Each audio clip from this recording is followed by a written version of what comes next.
In our final lecture for Module 4, we're going to talk about those externalities and how the government can intervene when we have a market failure to help improve the market outcome. So, as I stated previously, when we have something like a public good, obviously the government steps in and totally provides the product. It's going to push us from possibly a quantity of 0 being produced to closer to the optimally efficient quantity. What we're going to find when the government intervenes is they're not always going to be the best, or they're not always going to know exactly how much of a tax or how much of a subsidy or how much in general to produce.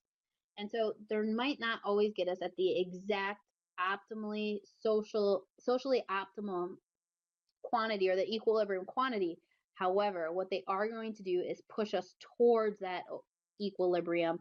And so we're going to be better off than where we were when we initially started.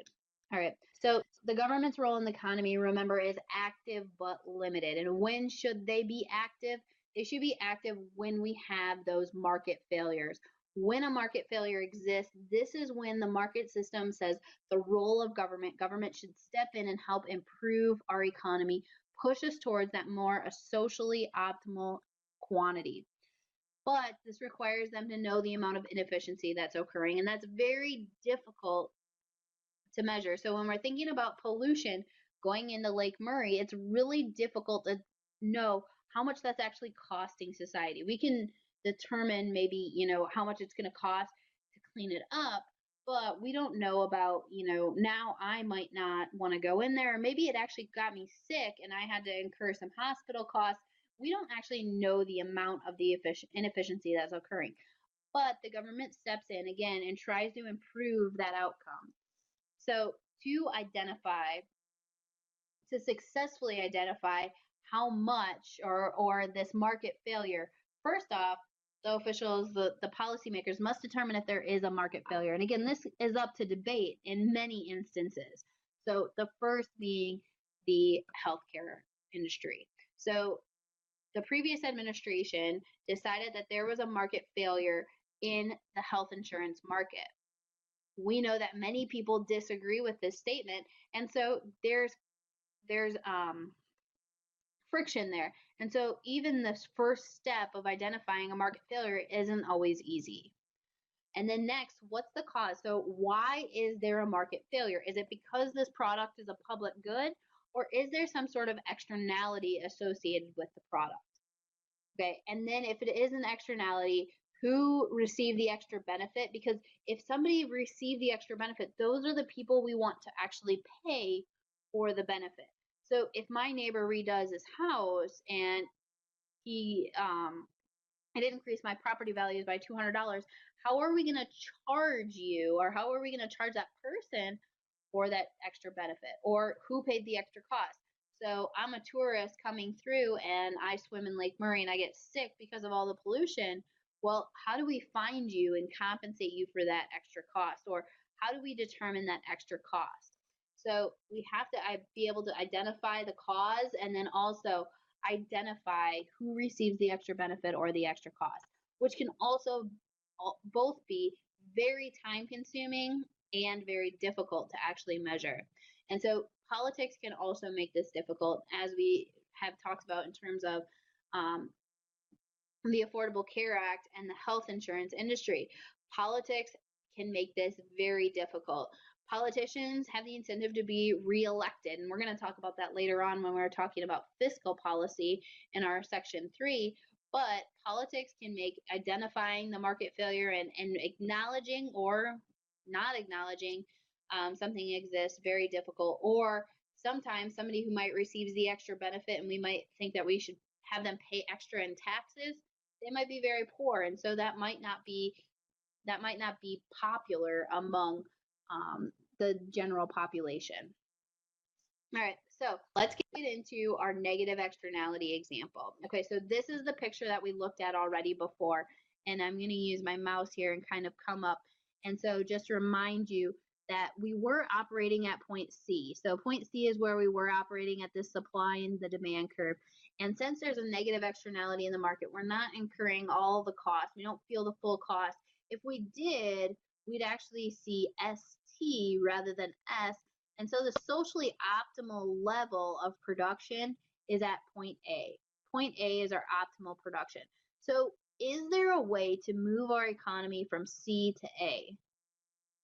Is there a way to try and reduce the quantity that's bought and sold in the market? And one way of doing this is by implementing a tax. So we can implement a tax. If we put a tax on the market that was exactly the difference between our supply and demand curve at our quantity Q0 or Q naught, then that would get us to this socially optimal quantity. The buyers would pay a higher price, and so some of them would leave the market. The sellers would receive a lower price, so some of them would leave the market. And by adding a tax, we would move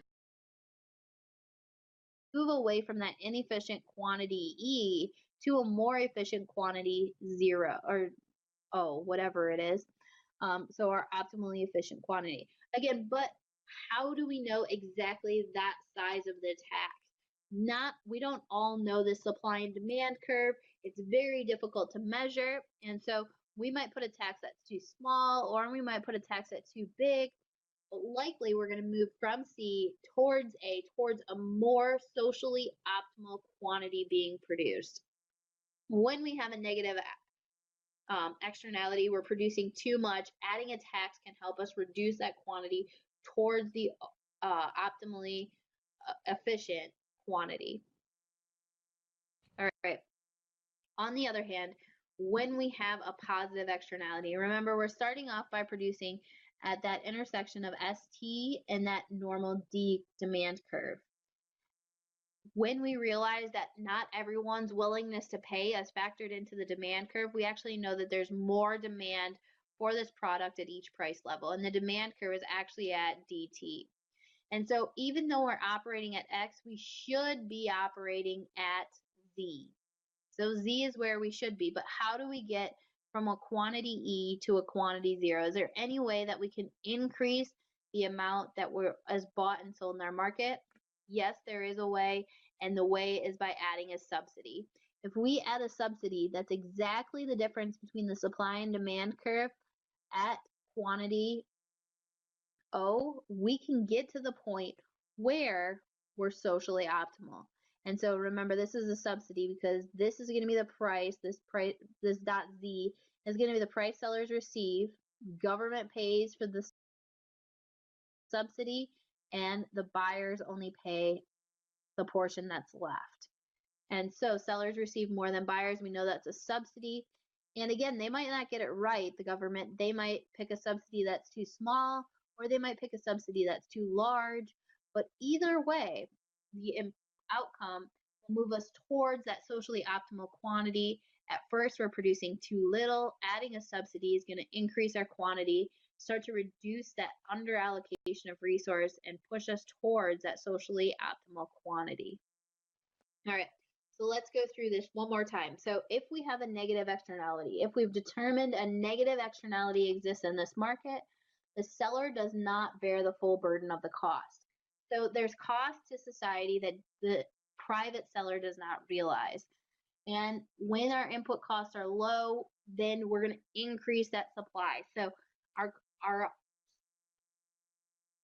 when our input costs are low, we actually increase our supply. So we're actually producing too much compared to what we should be. Once we realize those full input costs, we're going to have to reduce our production. So we have an overproduction of the product. To reduce the quantity produced, we add the tax. So when we have the negative externality, we're producing too much. There's overproduction of the product. To reduce the quantity, we add a tax that increases the price for buyers. It decreases the price for sellers. Some of them leave the market, and it reduces the quantity produced towards that socially optimal quantity. All right. It doesn't necessarily mean that we're going to hit that efficient equilibrium, but hopefully we'll get closer. All right.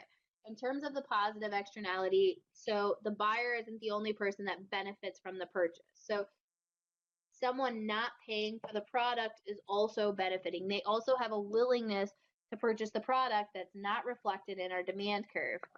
And when others are willing to pay for the product, it should actually increase that demand. And so there's actually an underconsumption of the product. There's not enough production of the product in the market. And to increase the quantity that's bought and sold in the market, we can add a subsidy. By adding a subsidy, it lowers the price for buyers and it increases the price for sellers. As a result, more buyers and sellers enter into the market, and the quantity bought and sold increases. And we start to eliminate that under allocation of resources. We start to produce more and moves us towards that efficient equilibrium. Again, it's very difficult for the government to actually hit that sweet spot of our socially optimal equilibrium. But by adding a tax when we have a negative externality and adding a subsidy when we have a positive externality is going to push us towards that efficient allocation.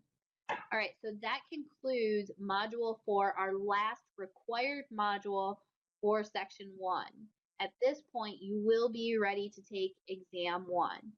If you're not happy with one of your quiz scores from Section 1, I encourage you to complete the optional module. If you'd like to learn more, I also encourage you to